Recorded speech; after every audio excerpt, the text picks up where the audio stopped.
We have a question from a viewer in Rochester about the Farm Bill.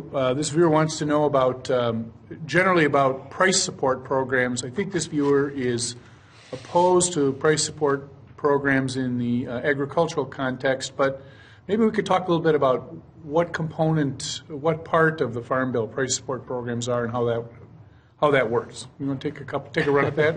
Well, I'm not exactly sure what he's against the price supports. Well, the question says, I edited a little bit. What are the guests' position on price support programs? Parent farmer bailout, closed parent. I'm interpreting that as a negative. Well, view on price support. They're two different things. Right. Because of the trade situation, we've had what you can call a bailout, $12 billion that they gave to soybean farmers, and because of the hit that we took with the trade deals. I thought that was not a good idea. I told the Secretary that, if I would have had my way, I'd have taken that $12 billion and put it into the price support system on a long-term basis, because that's a much better way to do it. But, we didn't do that. So, we have a floor price on different commodities that we've had in the law for a long time.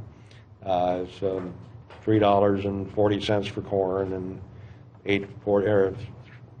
$3.15 for corn, $8.40 for soybeans. It's about $6 for wheat. And it's not the cost. It's not even the cost of production. So the price supports we have are below the cost of production, but they still are something. And the bankers, pay attention to those. What's probably more important is the crop insurance, which we have now extended to most commodities. And without crop insurance, you would not have average-sized farmers if we didn't have crop insurance. If you didn't have crop insurance, you'd have, at the extreme, 100 people farm the whole country. The guys with deep pockets would farm, and the other people that would work for them, basically. And we don't want that in this country. So we've kept this system.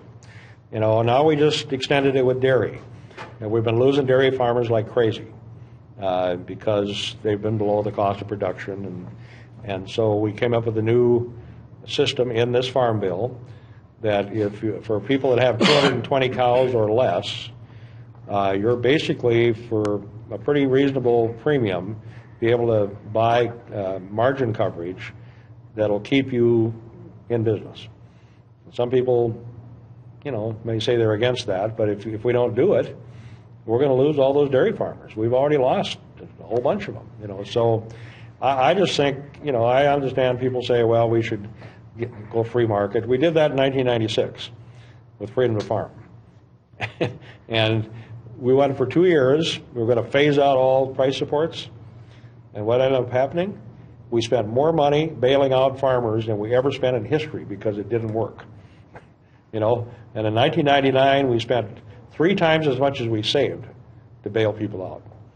So that's what happens when you go off on some of this ideology.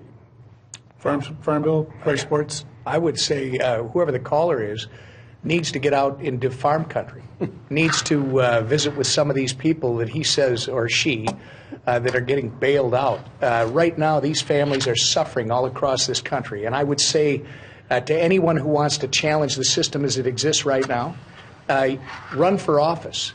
Bring your ideas forward.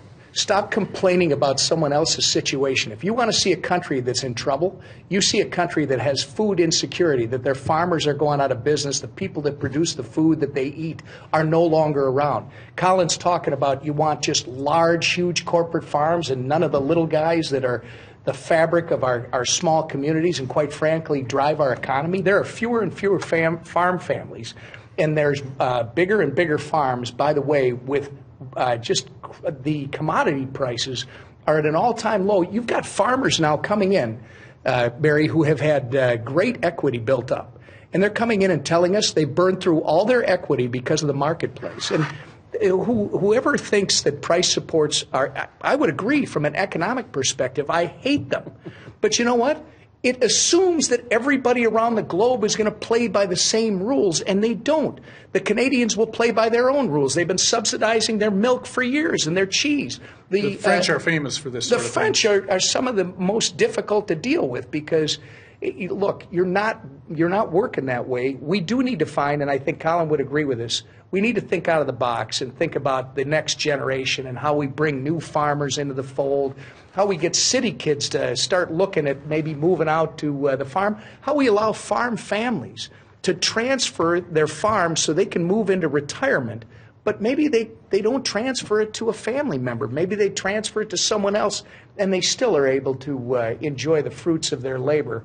But we got to start figuring these things out, because to complain about price supports, one, shows that someone doesn't understand what's going on in farm country, and two, they don't understand the serious consequences that would occur if this country cannot continue to feed itself. So I think there's a lot of work to be done, whether it's price supports or some of these other programs, but until we got farmers making money again, until we have farm families solvent again, you really just want to try and keep them alive.